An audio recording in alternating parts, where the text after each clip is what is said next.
And hello, everybody. Yeah, that was my bio circa 2005-ish. So a lot of my work has evolved quite a bit since that time. Access Granted was my first company that I created in 2003.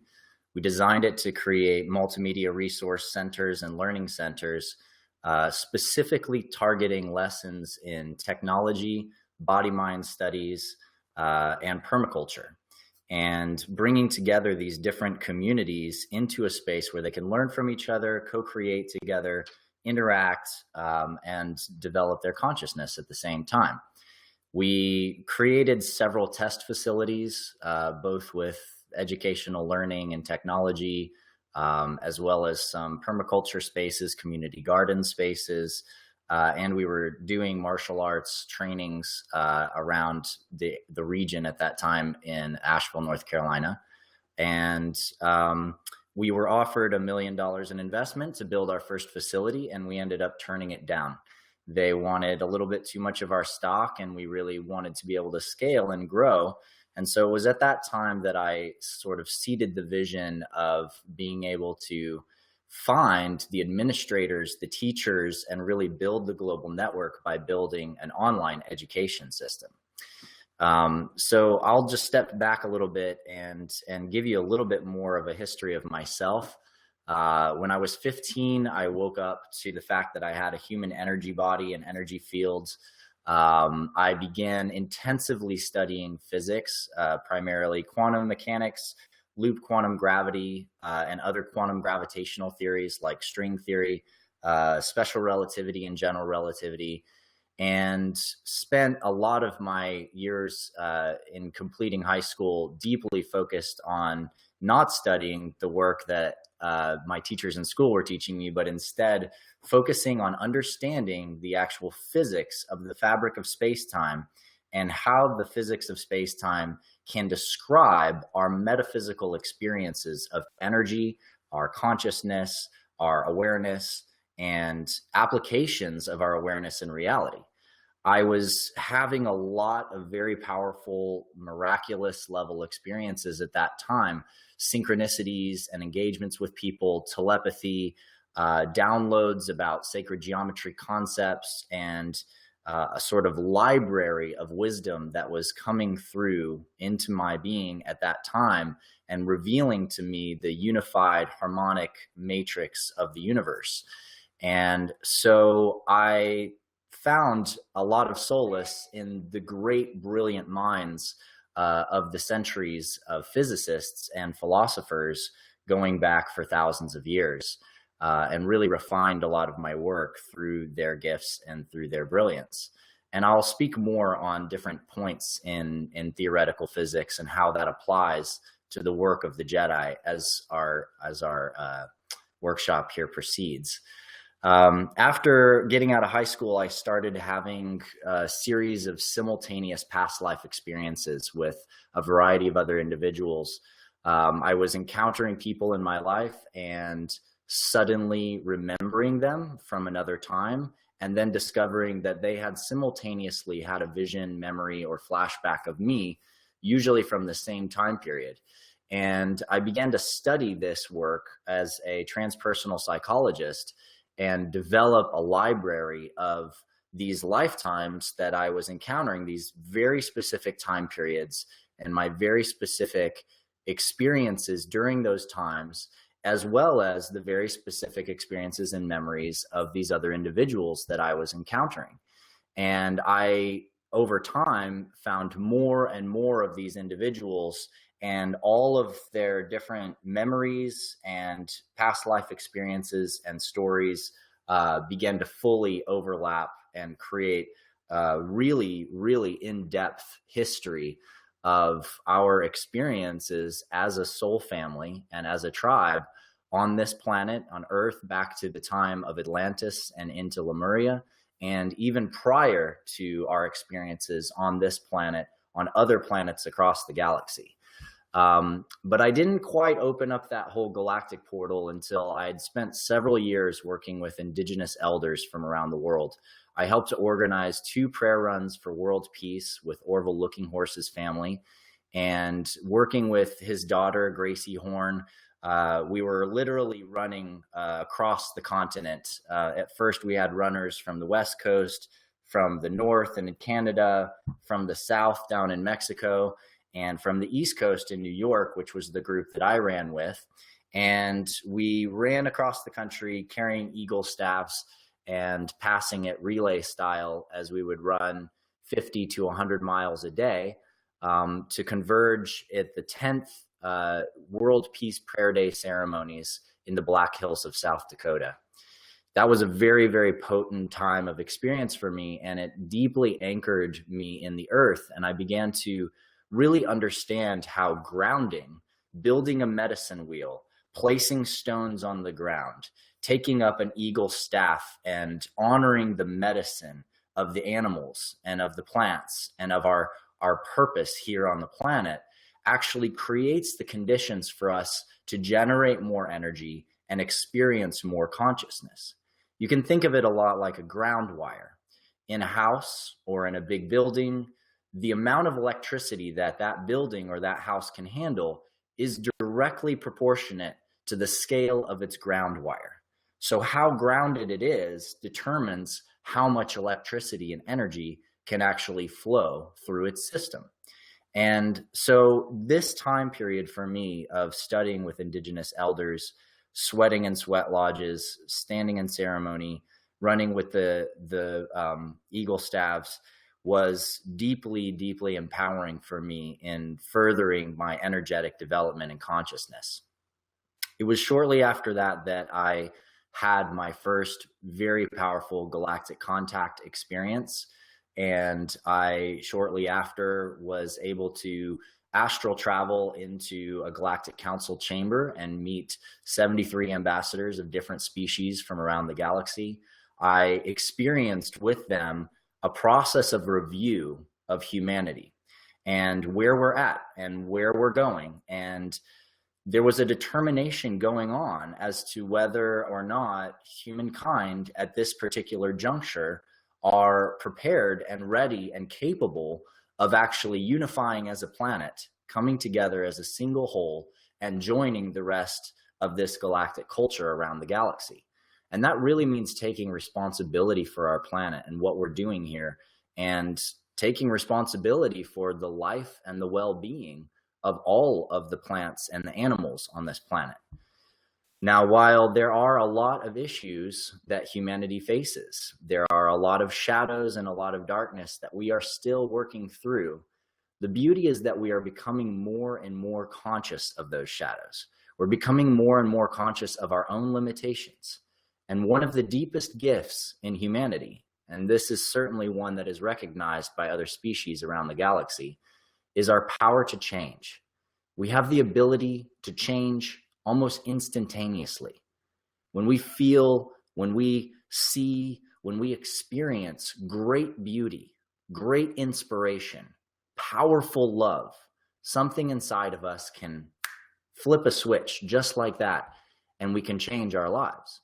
And it's that power of changing our lives instantaneously that I believe is actually the key for us to attain this galactic culture on Earth and become an interplanetary and interstellar species and actually caretake this planet as guardians. So we're going to talk a lot more about that as I go on. But parallel to these metaphysical and spiritual tracks that have played a huge role in my life, I also have been a public speaker and leader in the area of education in particular. I was a keynote speaker at the gala at the International Symposium on Digital Earth, where there were satellite agencies and NASA and Google and other people there. And following that, I was invited to the White House to speak to other young leaders about the future of humanity and human technology. And then I was invited again to come back to the United Nations for 2 years after that. And all of that work forged the conditions that enabled me to finally fund and build an online education system to begin bringing together a lot of this leadership from around the world and a lot of these people that have these really key insights that I believe have the capacity to make the great changes that we really need to make at this time. And so the first online academy that I built was the Resonance Academy. And many of you, some of you here may have experienced the Resonance Academy. Nassim Haramein is the primary physicist who leads the Resonance Project Foundation, who I built the academy with. But other amazing teachers and physicists are part of that academy, including the biophysicist William Brown, Amira Val-Baker, a PhD in astrophysics, myself, Marshall Lefferts, who is a master of cosmology and cosmometry, the understanding of the geometry of the vacuum and space-time, and a variety of other speakers and leaders have come together around that academy to forge a real foundation in our understandings of unified physics and how gravity can be understood at a quantum level as well as at a macrocosmic level. And this understanding, as Scotty has just shouted out here, is about resonance. It's about understanding that principles of resonance and vibration in the fabric of space-time are part of what enable us to understand the connections between all of the different scale layers. And so we're going to talk a little bit more about that too as we dive into the human energy fields and understandings of the ether and the quantum vacuum. But to finish my bio, I'll just say that after that, and after kind of training the team at the Resonance Project to caretake that academy and manage it, I just stepped out of my role as a developer and systems engineer and into the role as a faculty member. And so I'm still a faculty in that academy. And then I focused on building the Guardian Alliance. And the Guardian Alliance is really my baby, my love, my my true gift to this world, which is about creating an alliance of real life Jedi, superheroes, and guardians who understand the fundamental dynamics of energy in themselves and in the world, and who apply those gifts to creating the changes that we need to make on this planet, to being leaders of our communities, to resolving the conflicts that are fundamentally causing and disrupting a lot of our evolutionary processes and development processes on this planet, and bringing our world into a greater state of peace. So we'll talk about that more as well, but that's a little bit of who I am and a little bit of the kind of insights that we're going to cover over this next hour and 20 minutes or so. So I hope you guys stick with me, and we're going to adventure through this. We're going to cover a lot of material, and I'm also going to give you some really awesome little insights and exercises you can take with you as you go forward from here. All right. So first off, let's talk about the Jedi just a little bit more. I really appreciate a lot of what Anna brought forward around the insights of the Jedi in Star Wars. And I'd like to expound upon that and say, you know, the Jedi is not just a concept that George Lucas came up with in Star Wars. There is a concept in ancient Egypt that is known as the Jed.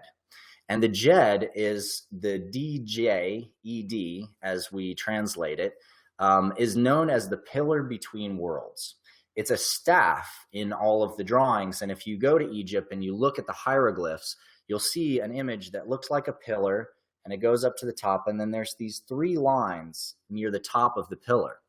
Now, in Egyptian cosmology, the idea is that this pillar connects all the worlds together, and that these three lines represent the lines of human consciousness. In other words, how we perceive the universe. And in the stack of this pillar, it's just a small spectrum that is our general perception. But that general perception is split into three worlds, which is the gross, etheric, and astral world, or as we are more familiar with calling them, the physical world, our emotional world, and our mental world. And if we understand that our reality and our perceptions of our reality are really sculpted by these three layers of our experience, then we also get to understand that we can change and adapt all of our experience just by changing our proficiency in dealing with experiences on each of these layers. What's also important to understand about these three layers is that in Egyptian magic, the understanding is that you can connect your physical, emotional, and mental layers together. And when you fully do that and you engage your spirit, which transcends them all, you begin to align yourself with your deepest purpose and your highest work in your life. And you're also given the gift of being able to then manifest and create, literally resonating the Jed to change the world and the fabric of space-time around you. You can think of it like a tuning fork that when struck and the fork is completely unrestricted, all three layers of your being, your physical, emotional, and mental being, vibrate out into the fabric of space-time and begin to ripple through that quantum vacuum and change the conditions around you. Now, users of the Jed and the wisdom keepers of the Jed have often in Egypt been called the Jedi. Now, there are a variety of different stories that have come through different hieroglyphics about the Jedi, and some of those stories articulate the Jedi as a group of magi who helped to build the pyramids and unpacked a lot of the secrets of construction around Egypt. And there are other stories that point the finger saying there is one person named Jedi. But I'm much, much more inclined to believe that the former is the case, and that the understanding of the Jedi is simply a term that refers to these magi who understood this fundamental concept around the flow of the universe. The word Jedi is also present in other cultures. It's present in Kabbalah under the form Jedediah. And it also plays a role in a variety of other forms throughout the world. But if you want to explore a little bit more about the understandings of the Jedi and their relationship to the serpent of Kundalini and also the dragons throughout space-time, I highly recommend reading the book by Mark Pinkham called Return of the Serpent Bearers of Wisdom. It's a fantastic book which covers a lot of the history of the dragon tribes on this planet and their spread from Lemuria through, or Mu more appropriately, through Atlantean civilizations and then out into different areas around the world. So that's a great resource for you guys to pick up when you have a chance. So if our body and if our being has these different layers of consciousness and we can interconnect them with our spirit, let's look at that and let's see, well, what is that interconnecting spirit? When we say spirit, what do we mean exactly? This is the big question that has been rolling through our ideas over and over again throughout time. And so as we've evolved over history, if we go back in time to look at our understandings of spirit and our understandings in particular of the human energy field, of this force that we are a part of, the quantum vacuum, as we now call it, but which has been known by many, many, many names throughout history. We go back to ancient wisdom traditions. It begins in India, with the term prana, the field of life force, the expression of life force, which is flowing and moving through us. That's 5,000 BC, by the way. And then we have the term qi that emerges in China, generally through Taoist masters. And we see it also described as ki in Japan and other Oriental countries. And literally as early as 3000 BC, we have records of people discussing the very, very finely tuned dynamics of this energy field flowing through our bodies, articulating through meridians in our bodies that can be used for all sorts of things, from medicine work to healing to changing the flows of events that are coming into your life in the practice of feng shui, and a variety of different kinds of alchemy and medicine work, geomancy. And this was very, very, very frequently used by emperors throughout time, by magi, by martial arts masters to develop their consciousness, to develop their martial arts abilities, to read the changes that were happening in the cycles of the land, to understand what's happening with enemy armies if you're an emperor, to assess challenges and cyclic challenges of your entire civilization. So these are wisdom pieces that have been developed over millennia and millennia and millennia on this planet alone. And the names go on. In Greece, it was called vital energy by Pythagoras. Paracelsus in Europe called it Iliaster. Reichenbach called it the odic force. We've called it the aura more recently. Emanations, orgone, Wilhelm Reich. Bioplasma, the biofield. You know, there's a reason for all of these names, and there's a reason for all of these people throughout history studying this field.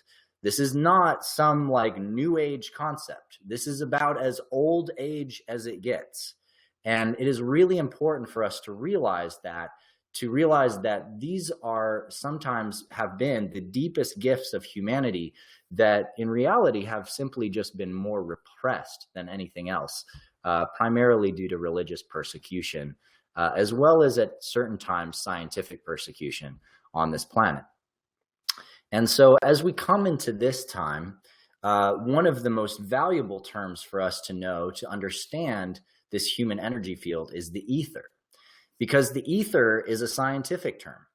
The ether is a term that has been used in science for almost 1,000 years, probably more than that. It just was translated slightly differently, maybe as one of these other terms that I mentioned, like Iliaster, vital energy. But the ether has been understood as this underlying fundamental fabric of flowing energy in space-time. It is the spirit of space-time in which all the different elementals and all the different energies and forms of light, etc., are expressed. And over time, as we got to understand the elements more specifically, as we got to understand heat more specifically, we have pulled these concepts out of the ether. So instead of just saying, it's just the ether, we say, okay, well, that's the heat that's coming out of the ether.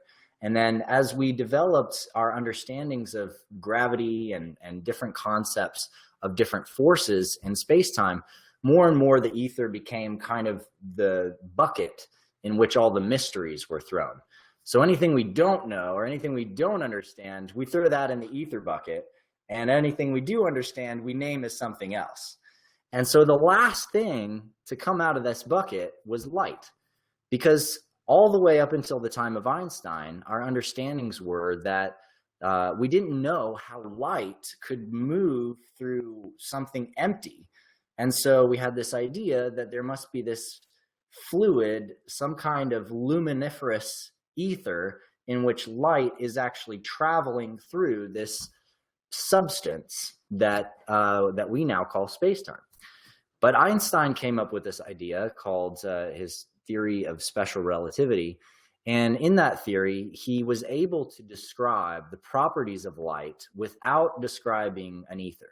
He was able to explain a lot of these different dynamics that light has, and never mentioned an ether. And his equations worked. And so immediately all the scientists were like, woo, all right, we're out of the ether. Like, let's drop it. Let's get rid of it. And so they pushed the ether out. That was like the death of the ether was at that time. And they were already pushing against it so hard because as long as there was an ether in science, the religious orders of that time had this grip on science. Like, yeah, you're just talking about spirit, and we are the ones who have all the knowledge about spirit. We're the ones who are the like gateway between you and God. So you have to go through us. As long as you believe in that ether, you're going through us to talk about reality and truth. And scientists were just sick of that. They're like, no, I want to get straight to the truth myself. This was the whole process of the Enlightenment. And so, as that occurred and as the ether sort of fell off, everybody celebrated and quantum mechanics was born. And there was a lot of really amazing innovations and bubbling forths of ideas happening around the turn of the century into the 1900s. But then Einstein came up with his ideas of general relativity, in which he understood that light is actually moving through this fundamental fabric of space-time, this fundamental energy field that light is actually able to transmit and flow through, and that when this field of the fabric of space-time bends or curves, that curvature causes light to move also. And so light is actually inside this sort of fluid fabric. And he publishes this paper, and his teacher, Lorenz, comes up to Einstein and he's like, in your general relativity paper, you pretty much exactly described the ether again, right? And Einstein's like, yeah, you're right. I guess I should probably release a paper explaining that. And so he does a press conference, he does a paper, he writes all this stuff, and he says, literally, you cannot have the fabric of space-time without an ether. General relativity is meaningless without this understanding that there is a fundamental structure in which all forces interact. There's a fundamental field in which we are embedded, and that all forces and all energies arise from this fundamental field. But does anybody know about that paper? Did anybody hear about that paper? Did it ever make it into media? Have you ever seen it in Discover magazine? Have you ever seen it in any modern publication about Einstein's work? No. Because all the scientists since that time have ignored that work. Now, as Anna articulated, as you get into quantum mechanics, there are some very interesting theories that arise. And there are some ideas particularly coined by the Copenhagen interpretation that sort of steered the road in terms of how we understand the mystery that's remaining, how we understand the unknown, the uncertainty principle, so to speak, that Heisenberg created in order to explain some of the behaviors of quantum particles. Now, I will say one thing, Anna, I have absolute respect for you and love you so much, but I will say that when you mentioned that Schrödinger gave this concept that reality is what we believe it is, it's not exactly accurate. Schrödinger, as we are familiar with it, was Schrödinger's cat. And if you go into any physics class in, late high school or early college, you learn about Schrödinger's cat. And the idea is that if this little bit of quantum material or radioactive material radiates, then it's going to trigger this thing and it's going to release some gas and the cat's going to be dead. And the cat's in this box. And if it doesn't release, then the cat's going to be alive. Now, if the box is closed, how do you know whether the cat is alive or dead? And the little release of the quantum particle is a quantum thing. It's quantumly superpositioned, as some people defined it. So does that mean that the cat is both alive and dead at the same time? And this was Schrödinger's this was his criticism of quantum mechanics. He said, if it's true that the particle is both a particle and a wave, if it's true that there's uncertainty around something, then if we apply it to this macrocosmic object like a cat, then it seems completely ludicrous to me that the cat could be both alive and dead at the same time.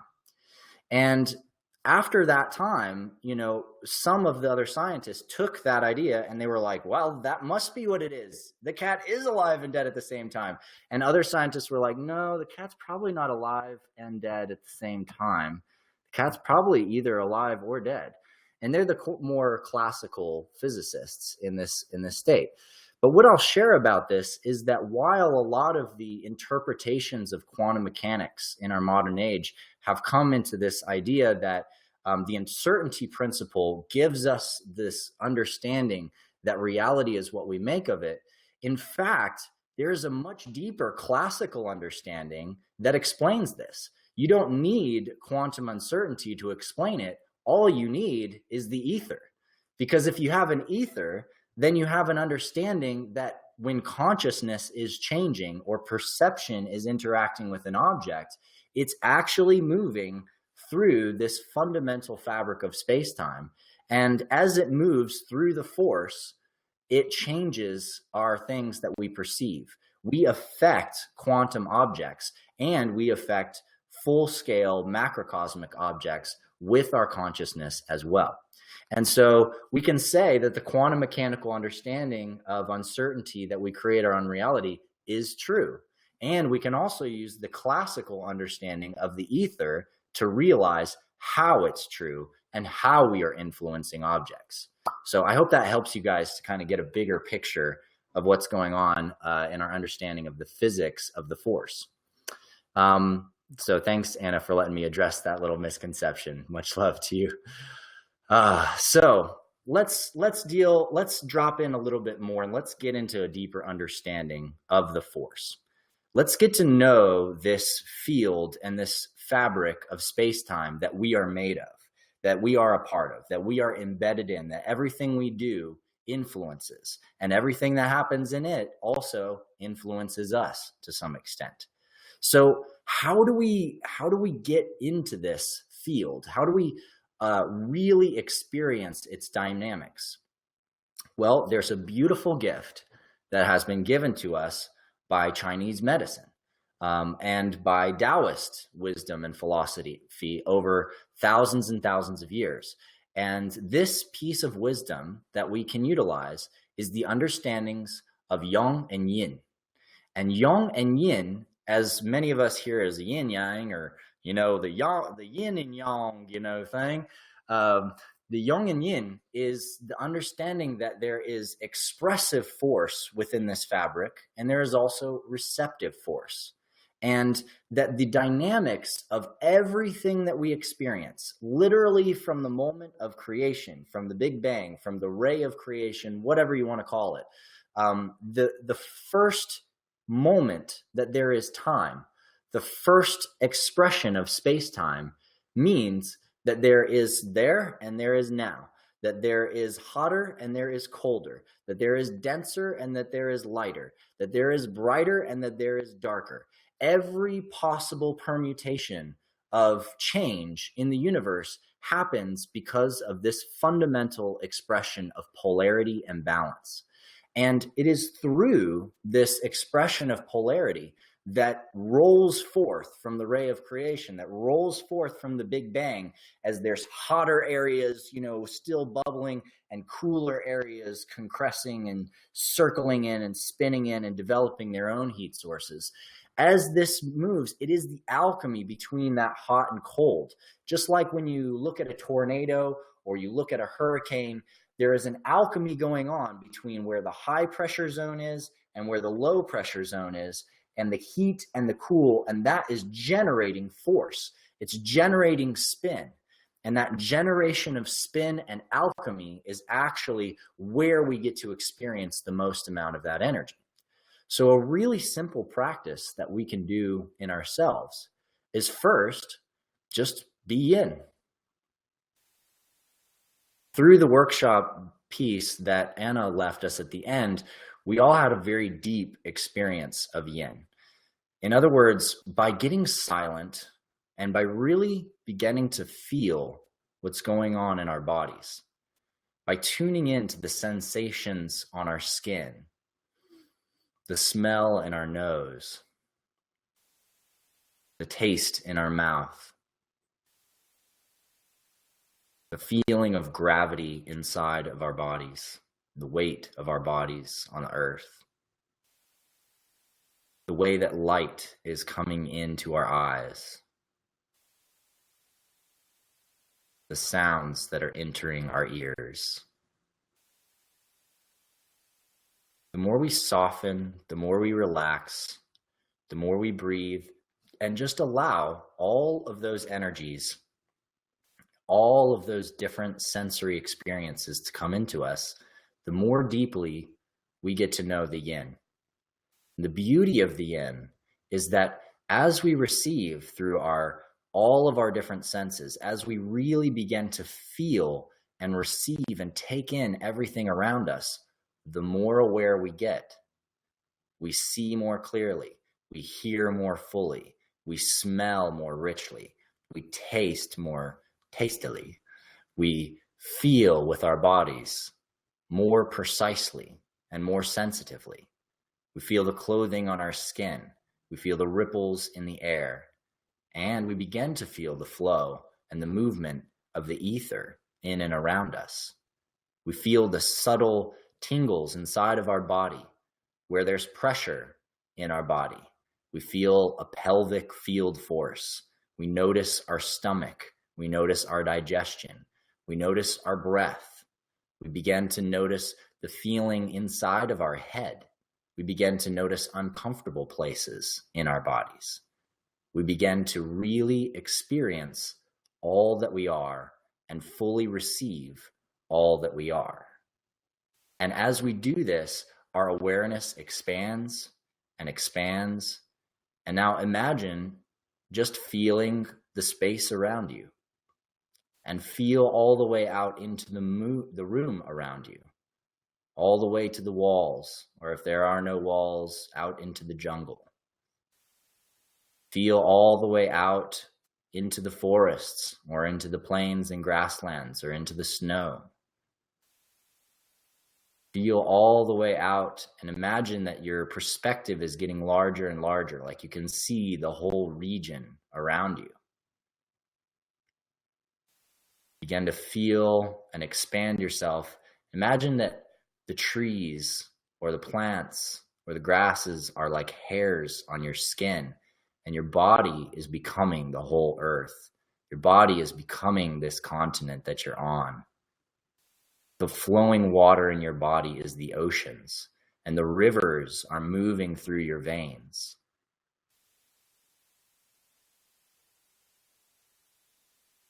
Begin to see as if your eye is the whole planet. You're aware of yourself as one whole body. Allow yourself to feel all the way down your digestive system inside the earth, your root connected to the core of the planet, the heat that is there, the warmth that is there. And as you move that warmth up through you, it circulates up through your outer core and your mantle and your belly and up to the surface crust in your heart, expressing itself out through your lungs and through your throat, which is the atmosphere and the breath of the planet, to your third eye, which is the noosphere, the conscious field of awareness and psychic field around the planet, and then out from the planet through your crown into the infinite mystery of the universe that surrounds you. The feeling of yin can be extended infinitely. It has the power to contain everything. And if we choose to fully be receptive, we can truly receive the wisdom of all that is. And then there is the yang. And the yang is a creative force. It's an igniting force. And the easiest way to feel yang is to be in that state of total yin. And I want you to practice this with me right now. And I'm going to snap my fingers. And when you hear the click of my snap, I want you to, from this deeply relaxed state, and stay relaxed, just stay in your body, just stay feeling with your skin, feel all the energy that you're sensitive to with your whole body. When I snap my fingers, I want you to flex every single muscle in your body and take a huge breath and fill it all the way up as full as you can get it. And then slowly breathe it out and slowly relax all your muscles again. I want you to just feel what it feels like to bring full penetrating yang presence into all of this yin. Ready?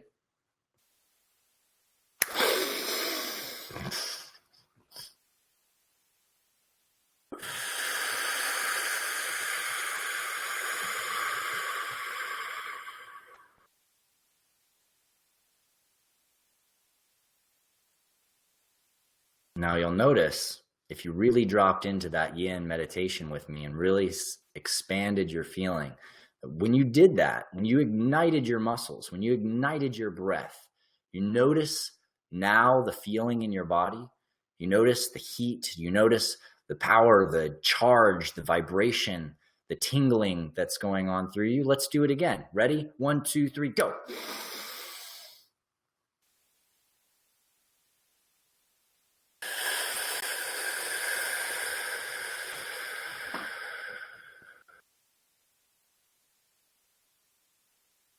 Power of yang is the power of full action, total dedication, total momentum.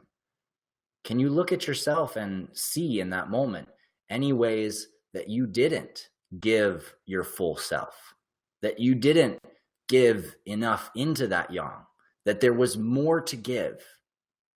This is the eternal wisdom of the Yang. It is the beauty of the Yang. We always can do more. We can always give more. There's always more strength. There's always more breath. There's always more dedication than we can give. And that is why the Yang is a directive, creative force. It's constantly seeking that success. It's constantly seeking that ability to overcome, to complete, to do, to release, to create, to die, to be done with it, and to have done it completely and successfully and awesomely. And so the masculine inside of us needs two things. One is it needs our own love and recognition that what we have done every time is enough. It's enough because it's what we did. And on the other hand, it needs our desire and our passion for more, to create more, to do more, and to be more. And that alchemy is the gift that exists just like the Yang and the Yin, but just in the Yang. And on the feminine side, if we reflect on our feminine experience, could you have seen more of yourself as the planet? Could you have felt it more deeply and fully with your body? Could you have breathed more openly? Could you have smelled more, or tasted more, or heard more? Is there more ways that you could have surrendered? Could you have opened yourself more fully and felt more of all that you are? And so the gift there is twofold. One, yes. Yes. Because even if you open all the way, even if you open as far as you can conceive, the fullness that you can open to is the infinite. And the infinite is the infinite. And you cannot conceive of that level of openness. You can only be that level of openness. And so you must love and forgive yourself and open deeper, open more. It's okay. It just means you have to surrender more, not do more, but surrender more to who you are and what you are. And on the other hand, you are already the infinite. You are already surrendered completely. You are already perfect in every possible way. You're beautiful. You are amazing. You are an infinite, eternal being. You are incarnated into one of the most incredible meat suits in the universe. It is absolutely amazing what we can do with these bodies and what these bodies are. And you are so much more than that body.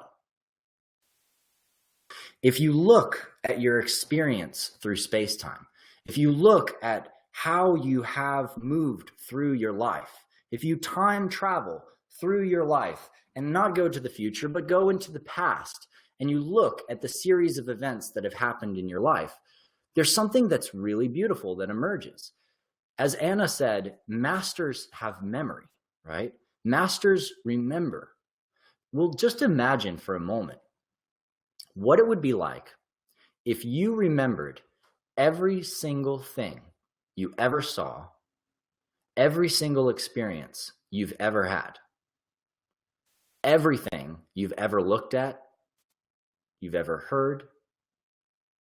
If you had memory of every single instance of every moment of your life, all the way back until the moment that you were born, the library of knowledge that is going to exist within your consciousness is going to be so vast. Thousands and thousands of people, thousands of names, thousands of experiences, all the library of actors and consciousness and stories and the words and the quotes and the field of you that you have had the opportunity to receive throughout your life is immensely massive. You were given that opportunity. And guess what? You actually did receive it all. It is all in there.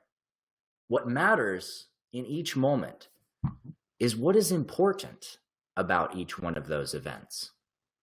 It's one thing to be someone who memorizes things, be really good at remembering names. But why do you remember someone's name? Why are they important to you? Who are they? Who are you? What's the point of remembering everything?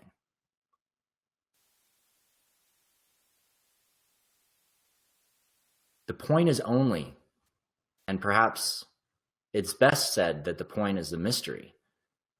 But the point that I see for myself is that by being, I must come to know why I'm being who I am. I must come to know why I do what I do so that I can choose what I do with wisdom. Wisdom comes from understanding context. If I have seen an experience unfold and witnessed a person do an action and seen a karmic reaction, I have seen someone's pattern continue, and I have seen them have the same experiences again and again and again. I have seen someone break their pattern and leap into a new way of being, and I have seen how that has changed them, has changed their lives and the lives of those around them. If I have seen and witnessed these processes and patterns, then the why is there. It is a gift to know. It is a gift to remember. And we must choose what it is that we are going to focus on, that we are going to remember. We have to choose what is important to us to create with. Where are we going to create from within us? And what is important to us? For me, in my experience, many of the things that I grew up with, I had knowledge of, wisdom around, ideas around, that I had no idea where those ideas came from. They didn't come from my mom. They didn't come from my dad. They didn't come from my step-parents. They didn't come from my grandparents.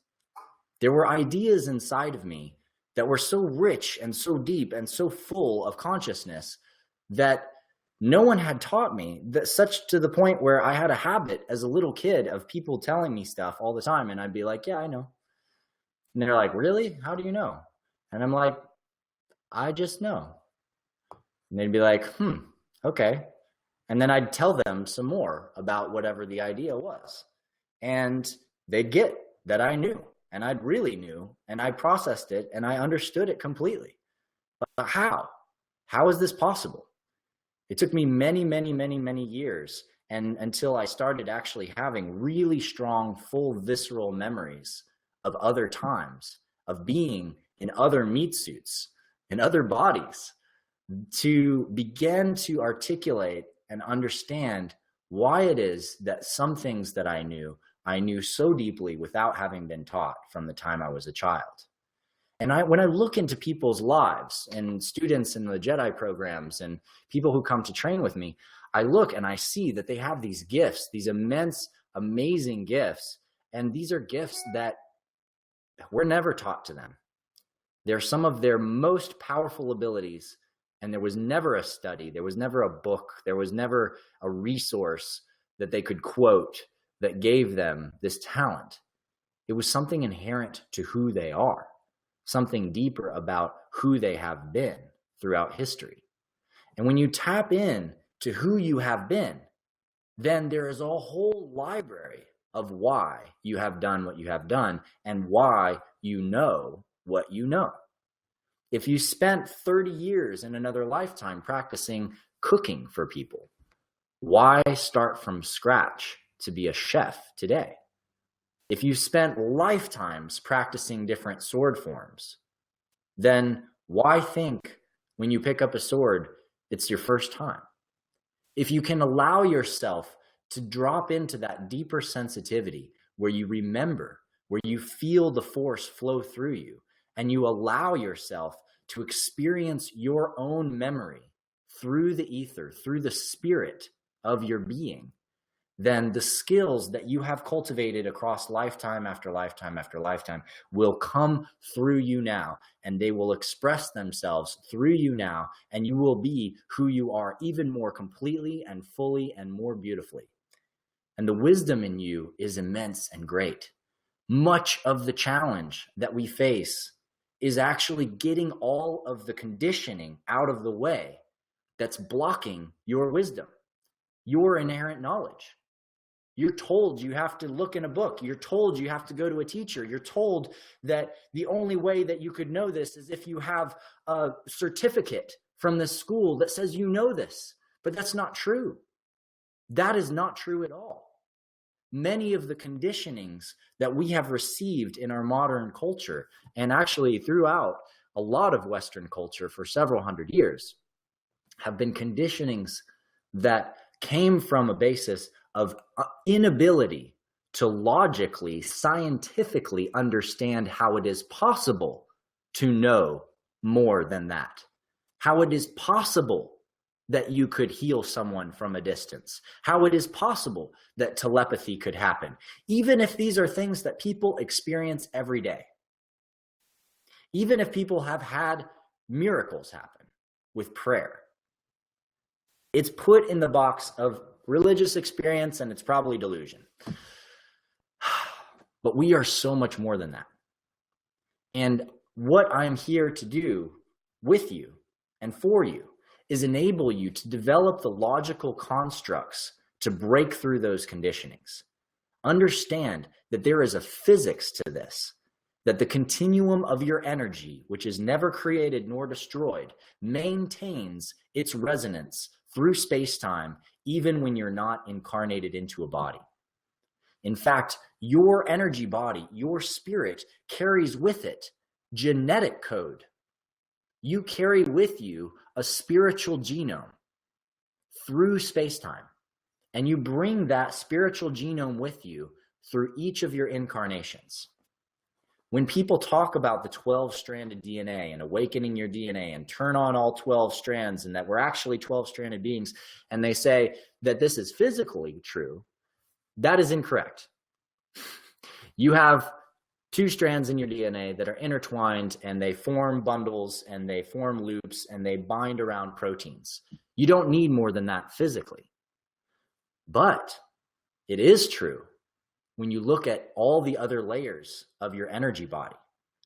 You have strands of DNA, spiritual layers to the strands of DNA, just like you have chakras. The physical strand of DNA is your root chakra. Then you have an emotional strand of DNA around that, an emotional encoding system in your spirit body. That is your sacral chakra. And then you have a mental encoding of DNA, holding mind structures, ideas, insights, brilliant things you came up with 10,000 years ago. That's in your DNA. Your heart chakra, 2 strands. That's your interpersonal connections, the wisdom that you've gained from interaction, the storage of the power that you have gained and wisdom you have gained in the relationships in your lifetimes. And then you have an interpersonal physical strand of DNA, which has actually stored some of the flow of cultural wisdom and knowledge that has moved through you life after life. It is the ceremony, the indigenous wisdom. It is the cultural and linguistic dynamics that you have taken on. It might be the accents that you have, or it could be some part of yourself that knows that you are from another world. And so it is really important that we realize that these different aspects of who we are don't go away. They are parts of us. They are parts of us, and they've been parts of us for thousands of years. It is beautiful. And when we see all these different aspects of ourselves interconnect and really begin to open that 12th strand, or the 2 last strands in our third eye, and realize that we are spiritually interconnected through time, we begin to really get what it means to be who we are. Because to be who you are, where did you start? It's not with your parents. It's not even with the parents you had before that. Where do you go back to? Where do you originate? If you want to know who you are, trace your line. Go back in time. Find out who you have been. Find out all the ways you have known yourself. At the end of that line, as you keep going, I promise it only gets more beautiful, because you are created. You exist. And going all the way back through those lines, eventually you reach a point where it's no longer important that you have a spiritual genome, because you reach a point where you are source.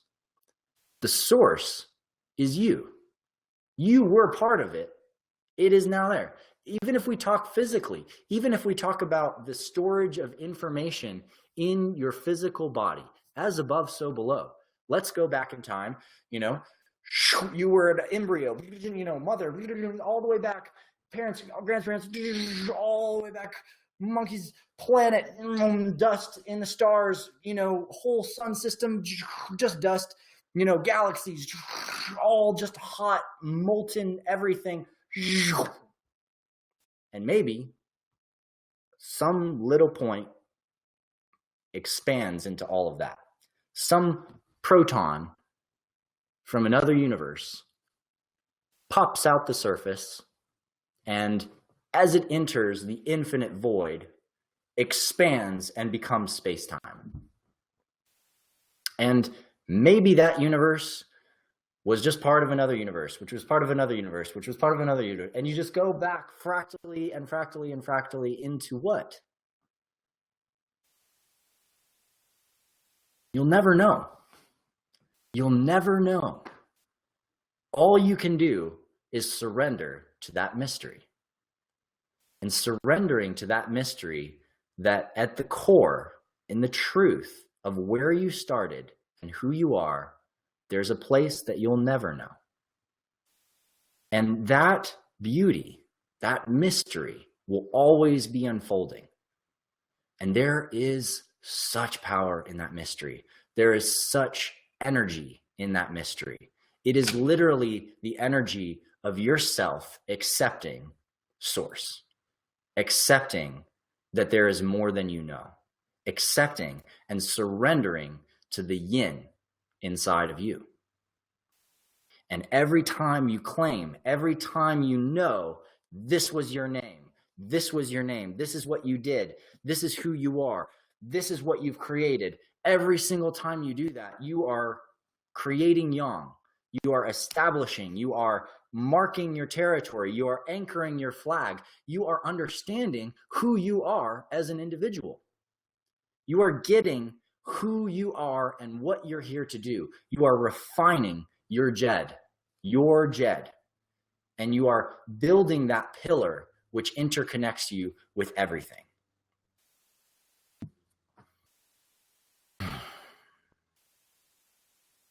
Just let that sink in for a moment, and I might drink some tea.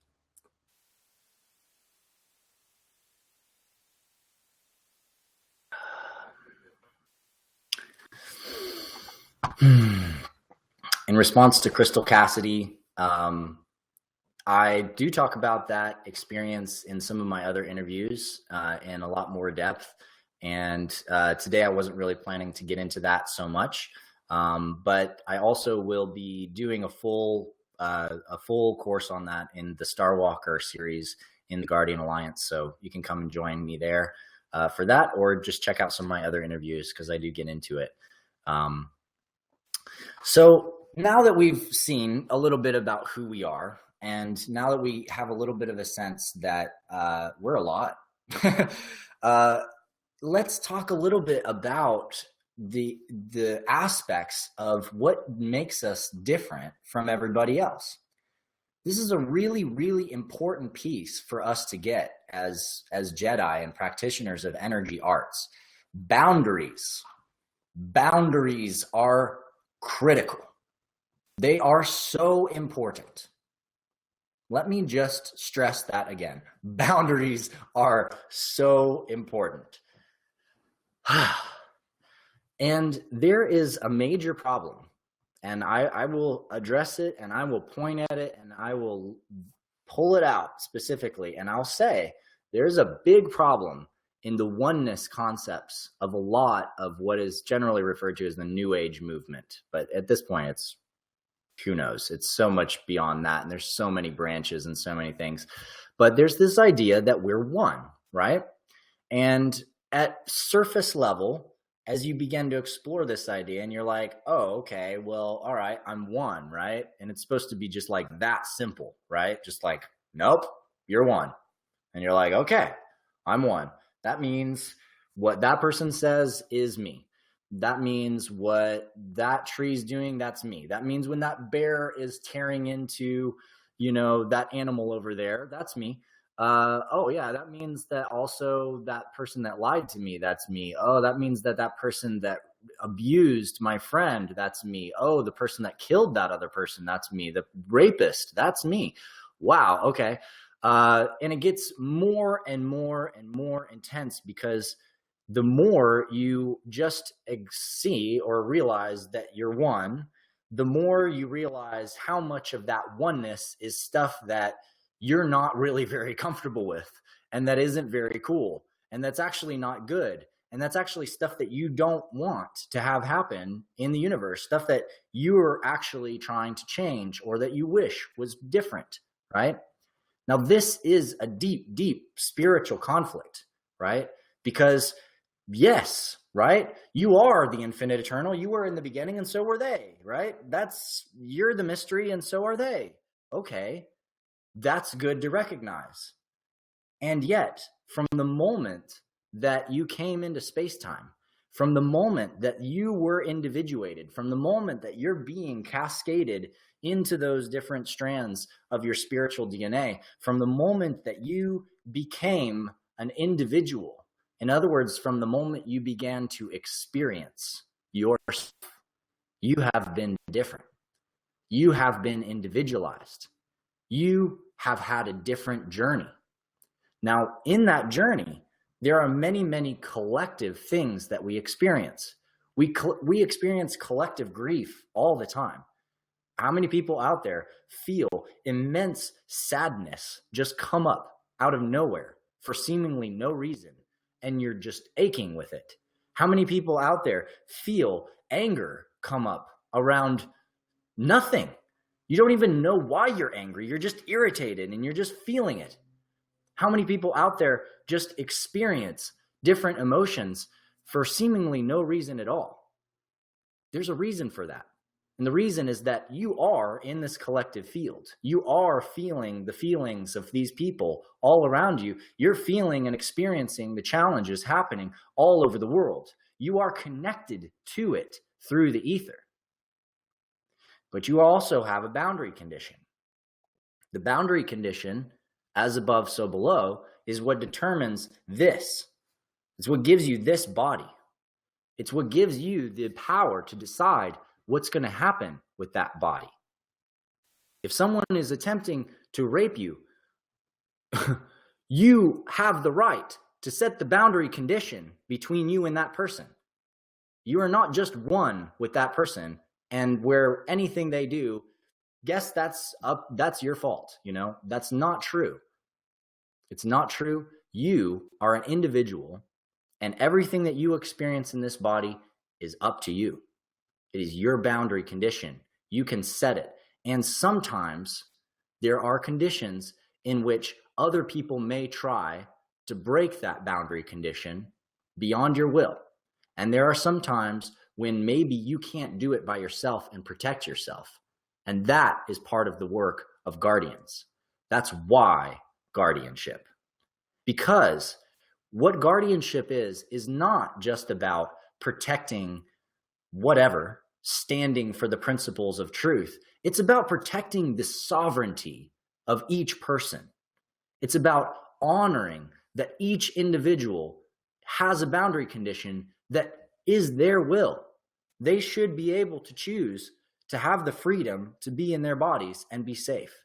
They should have the choice to be emotionally free from conflict. They should have the choice to have their minds not dominated by programs from others that don't serve them.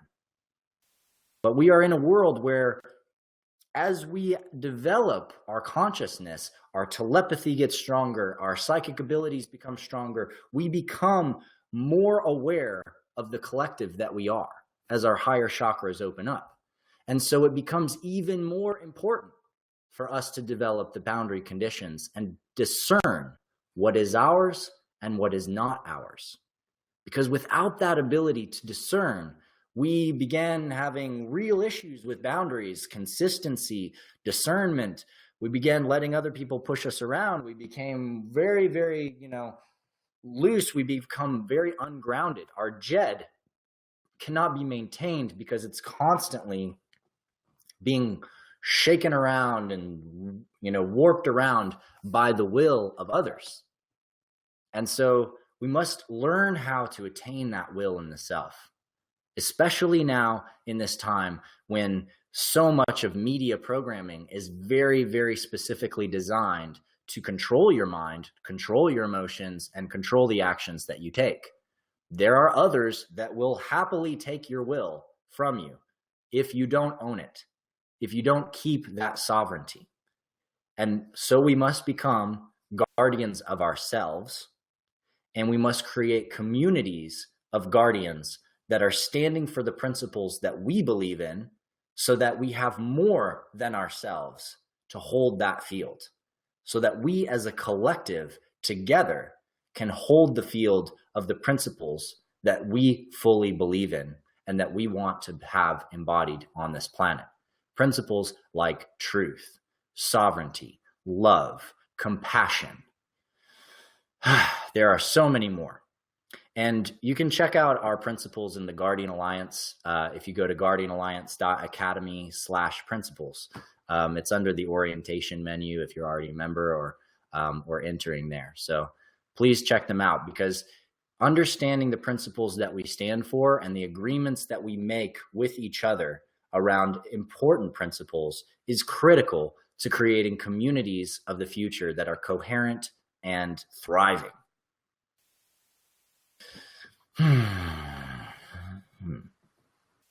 So let's talk also a little bit more about how it happens that as we increase our awareness, we also begin to increase our experience of the shadow.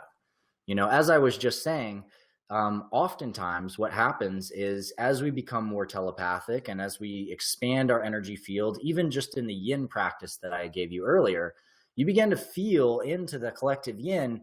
And as you feel into the collective yin, you may come across the guy in the trailer who's over there and who's like pissed off drinking beer and watching a Trump rally. And as you're feeling into that guy, hey, there's a shadow. Okay, well, that's a collective shadow, and that's an intense one.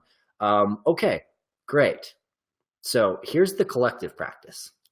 Feel it, see it, acknowledge it, move on.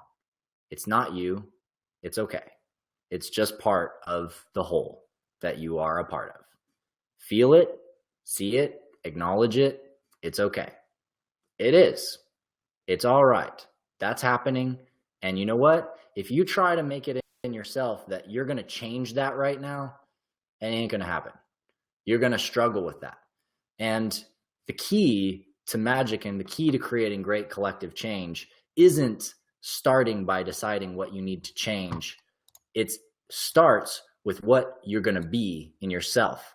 It starts with how you're being and how you are weaving this reality, which means first you have to accept, you have to honor, you have to acknowledge. So as you go into the world and as you began, experiencing all of these different things from different people, you began, feeling the architecture of the shadow experience. You began unpacking the truth about the darkness in politics. You began unpacking the truth around economics and how we've been lied to and how we've been stolen from. You began to see all these collective shadows, feel them, see them, acknowledge them. It's okay.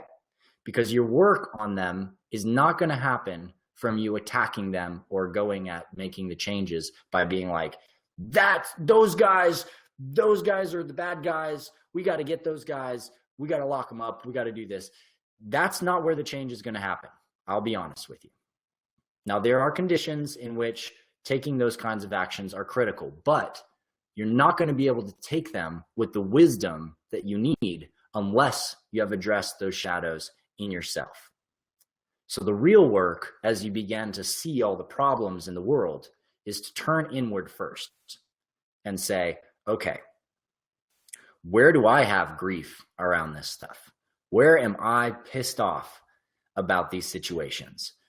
And let yourself feel the grief. Let yourself cry it out. How much of ourselves do we block because we just sit and we store it up and we bottle it in and we don't want to let it out because we don't want other people to see our emotions. We don't want to see how upset we are. We think there's something wrong when we're upset. But there's nothing wrong with being upset. There's nothing wrong with feeling anger. There's nothing wrong with feeling sadness. There's nothing wrong with feeling fear. You have to learn to accept that these are parts of you. All emotions, all feelings, they're just vibrations. They're part of you. It's okay. See it, feel it, acknowledge it. It's okay. And as we begin to work through those pieces in ourselves, and we begin to see in our past moments that we maybe took the wrong action. Maybe we did something to someone we shouldn't have done. Maybe there was an encounter we had with someone that really didn't play out very well. There was someone we hurt. There was someone that we really wanted to connect with, or, we had a sexual experience with and it was shameful, or we had a fight with and we acted inappropriately, or we didn't stand up for ourselves enough. There are many, many, many things that we may have had in this life and in other lives where we took actions or did things that we see as being not as good as they could be. Well, this is our work to go back, see them, love them, accept what we did, and then take the yang action, which is now. It's the creative action right now that you need to change. Receiving the past is the yin. It's about taking it in, accepting it. Everything outside you, that's all the yin. It's all in the past. You can't change what's going to happen. What's happening right now with some people in Texas. You can't just change that because it's out there and it's outside of you and it's already passing. It's already going by. But what you can do is you can accept, you can see, and you can learn what needs to change, what needs to be created anew inside of me. Let it in, and then begin to, with your yang, with your choice, channel that anger, channel that fear, channel that sadness, and bring it through. Let it flow and decide that you are going to do something different. You are going to make something different. And that decision, that choice, is striking the ring of your Jed. And you begin to resonate that field out into space-time because your choice is what changes things. And you cannot choose for others, but you can choose for yourself. And if you choose for yourself fully and completely, that choice will change things for everyone. You can change the world by changing yourself, by resonating who you are out into the fabric of space-time. This is critical. And then through that choice, you will walk with that choice. You will move with that choice. You will affect your friends. You will affect your community. You will change people's lives because of the choice that you have made. And they will see the power of that choice. And many of them will choose with you. And as those people choose with you, now you're holding that choice as a collective field. And now you also can very clearly address things that are in your field. Now you have the wisdom to know why you chose. And you have the compassion because you have also addressed the deepest challenges in you.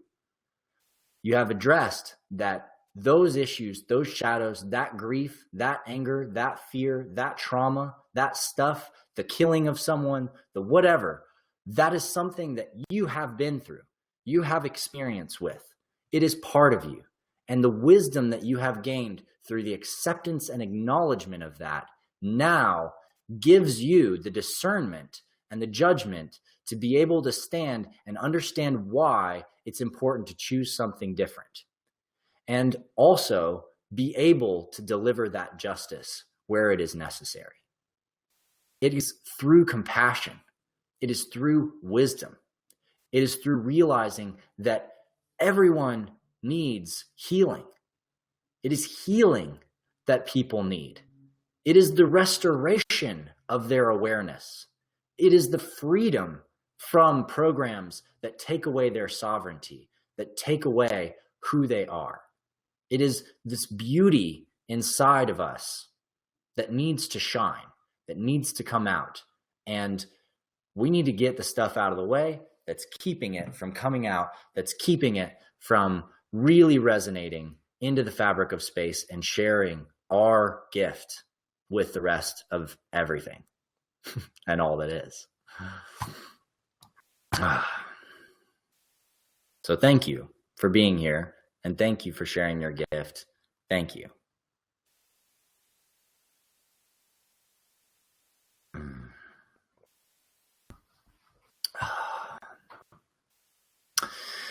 So one of the other layers of what is important to consider as we begin to do this work and as we begin to really accept ourselves and consider who we are and consider the gifts that we're here to give, is to also realize that there are things about us, there are shadows in us that hide really well.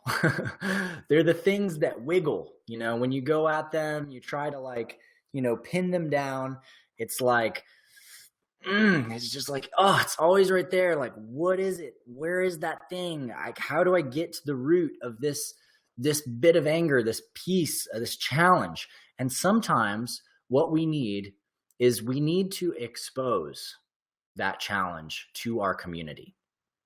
Now, this is a really frightening thing.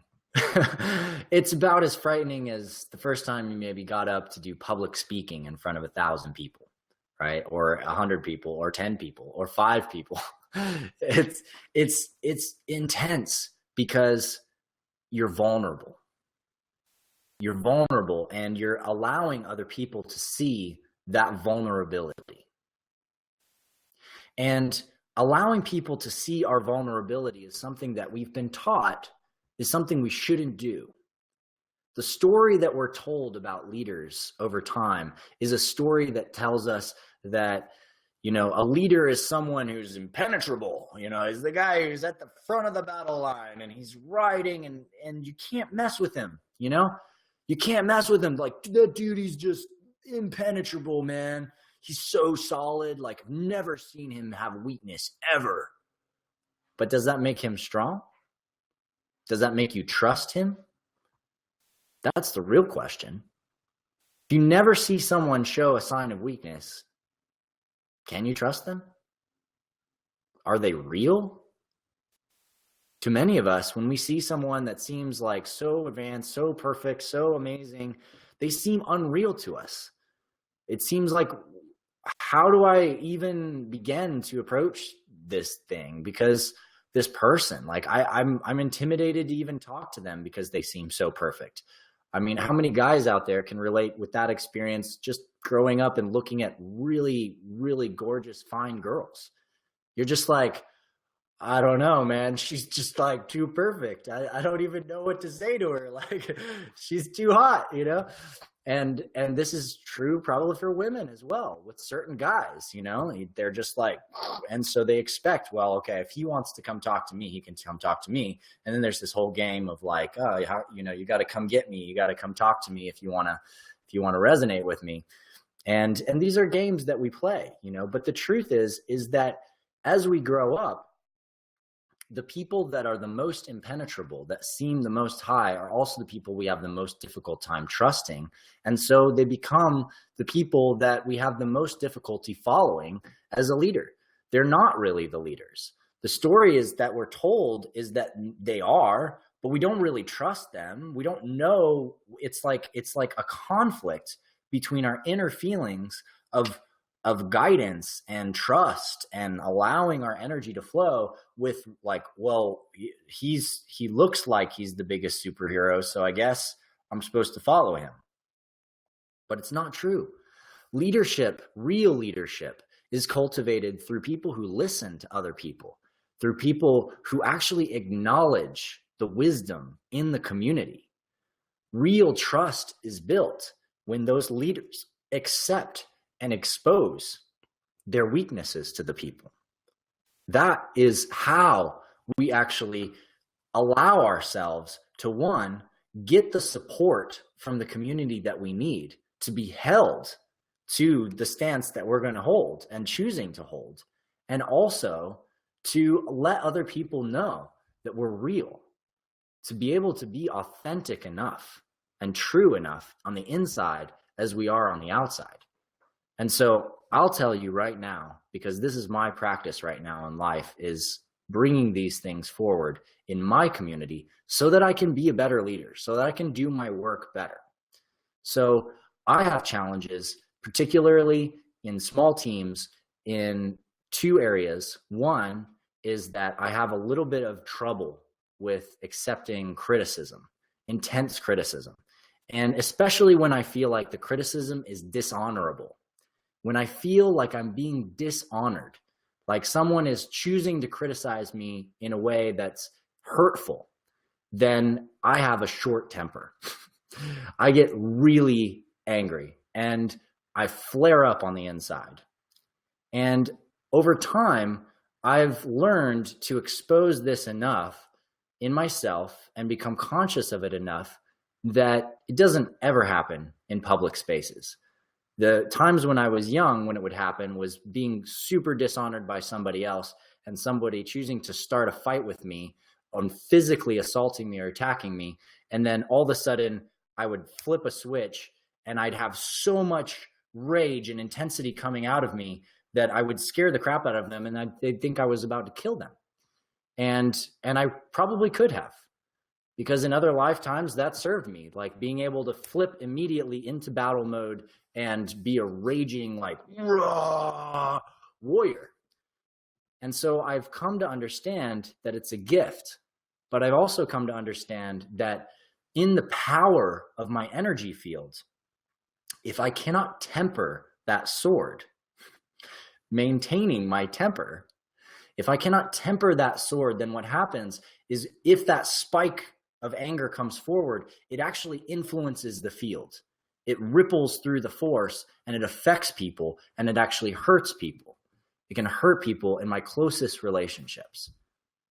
And so I've come to look at this and understand that I have to hone this, but I also have to honor it and acknowledge it and realize that if I don't see that in me, if I don't acknowledge that in me, if I don't love that part of myself and let other people know that it's a challenge that I'm facing, then I'm keeping it in the closet. I'm locking it up. I'm boxing it away, trying to keep it in chains in a box like a monster. And then sure enough, that monster is going to break out. And when it does, it's not pretty at all. But if I let it out and I'm not scared of it and I honor it and I acknowledge that part of myself, it changes. It changes immediately. It's been changing throughout my life. And I'm healing it more and more.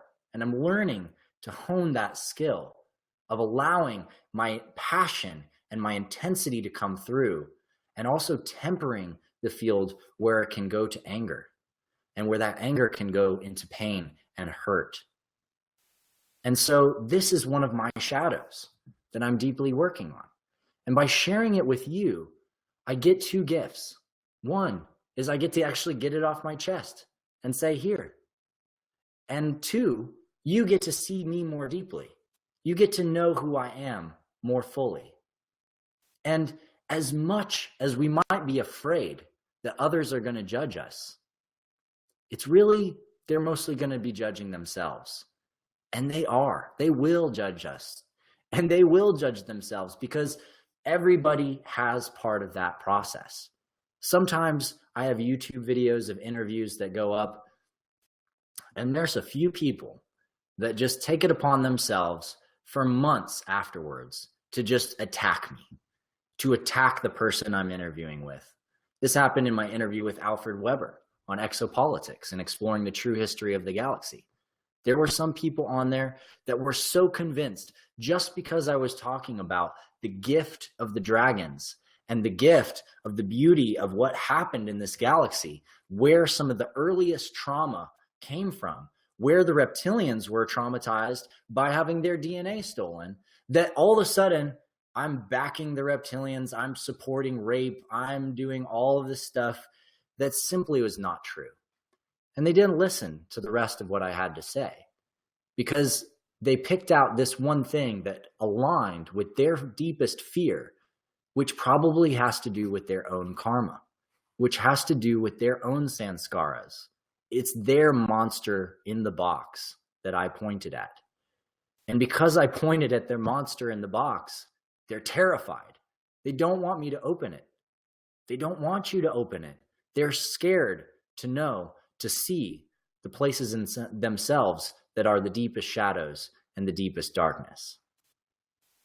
And so your challenge and your gift is, if you can do it for you, if you can unlock that box for you, if you can expose that in yourself and begin to integrate it like comedians do, where they laugh at themselves and they talk about their weaknesses, they talk about their silly mistakes. And it's funny. It's funny because everybody relates to it. Everybody's like, yep, I've done that before. You know, I've certainly made that same mistake. And it's funny because someone is actually integrated it. They're sharing it. They're exposing it. And it's hilarious. It's amazing. Brilliant comedians do this all the time. And if we can do that, we can really create an amazing connection with people. We can create more authenticity. And in a lot of cases, comedians are doing it for fun, and then they're still really inaccessible most of the time. But in your real life, if you can be really accessible to people, then you can really create greater trust. And when you create greater trust, you begin to do the healing that's needed and actually clear some of those sanskaras or energetic knots in our light bodies going back thousands of years. And by doing so, also release the karmic cycle of having to deal with the stuff that's coming around that knot over and over again and hitting us in the face. So there's a little bit more tools for you guys as you go out into the world. We're almost out of time. So I'm going to talk a little bit about a couple of the resources that I think would be good to just give you guys, so you have some additional tools if I haven't given you enough in this particular practice session. One of them that I really started a lot of my journey around is this right here. Her name is Barbara Ann Brennan. This book, Light Emerging, is one of the most amazing books on personal healing and energy dynamics that I've ever come across. I found this book when I was 15 years old, and to this day, it's still one of the best illustrations of control dynamics, how to deal with things like psychopathic responses, defense systems, dealing with all kinds of things, creating positive healing responses to oral defenses, and a lot of the different control dramas that humanity goes through, which in psychology these days, we generally refer to these energetic control dramas or kind of vampiric tendencies as borderline personality disorders. Now, if you study borderline personality disorder, something that immediately arises is any good teacher of it will say to you right off the bat that there's pretty much two people in the world, two kinds of people. There's borderline people and there's borderline people. And when they say borderline, they mean borderline psychotic. And the truth is that we all have some of these psychotic tendencies, these really messed up patterns inside of ourselves, which are energetic control dramas, the ways that we take energy from other people in order to feed ourselves. And almost all of it is all based on the fact that we haven't learned how to generate the energy for ourselves.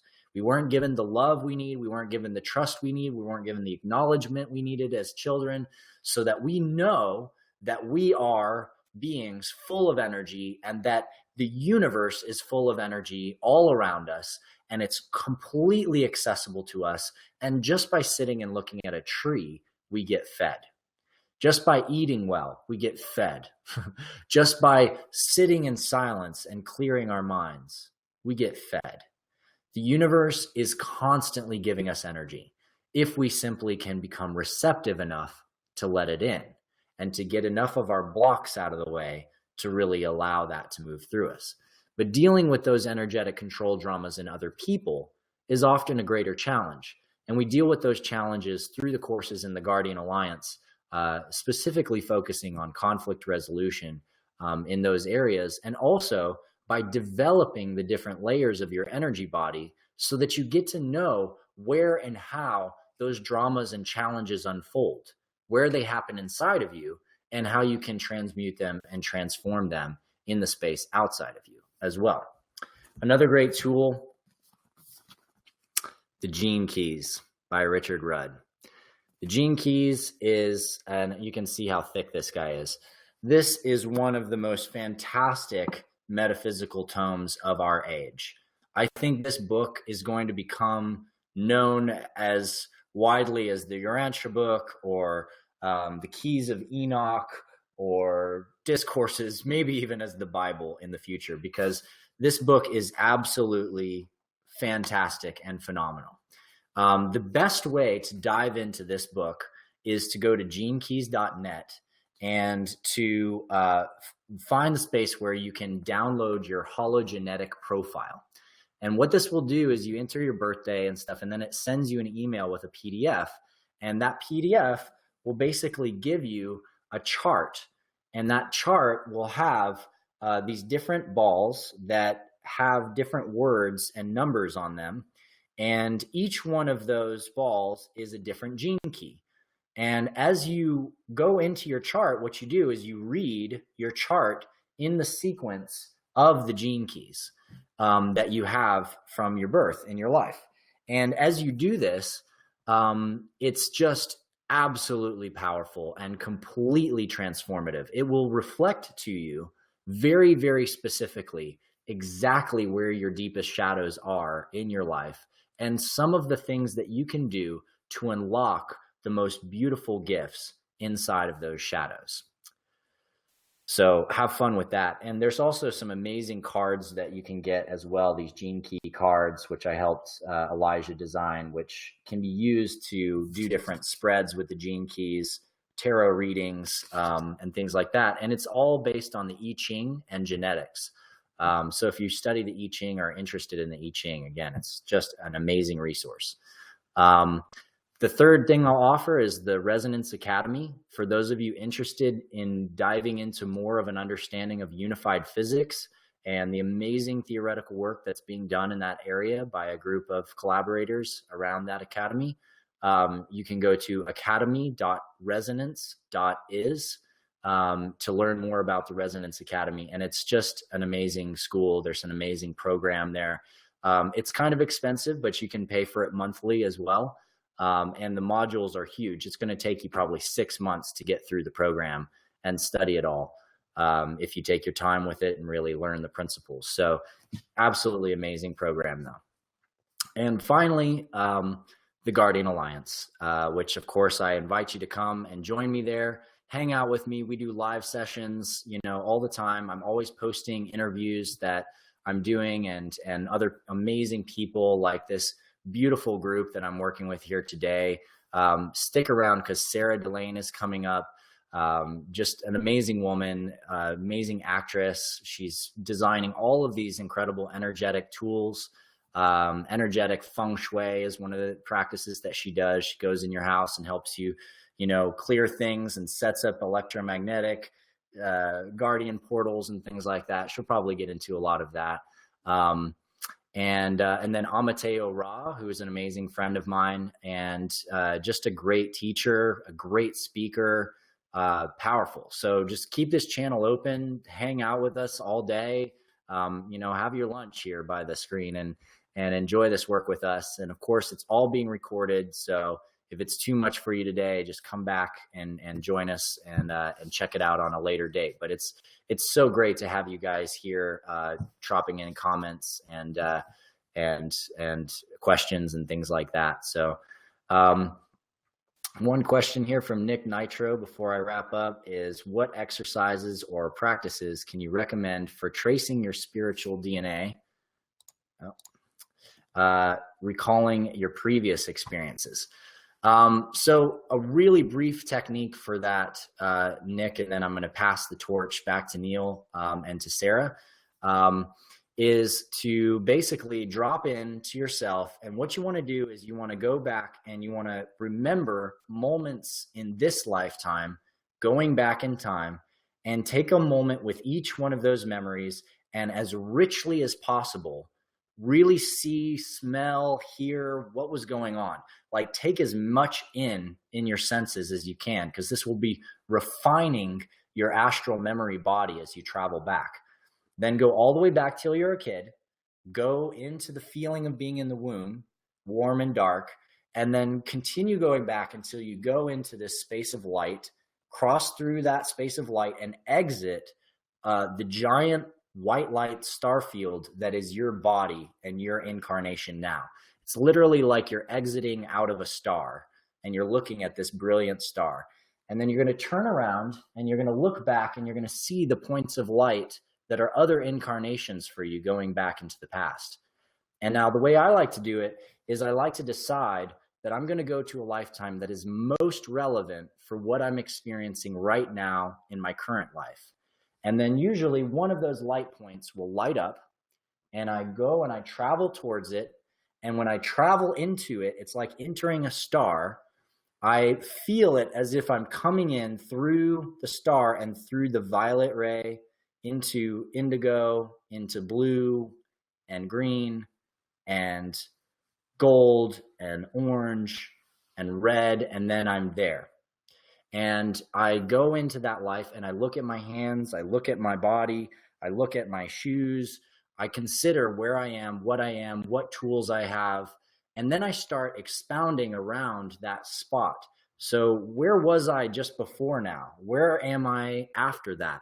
What was a really intense event that happened to me? Who was a really important person that I connected with in that life? And I travel through those questions. So I'm going to expound upon that a lot more in a course that I have coming up this year in the Guardian Alliance, which is all about past life regression and integration. So I hope you guys will come and join me for that.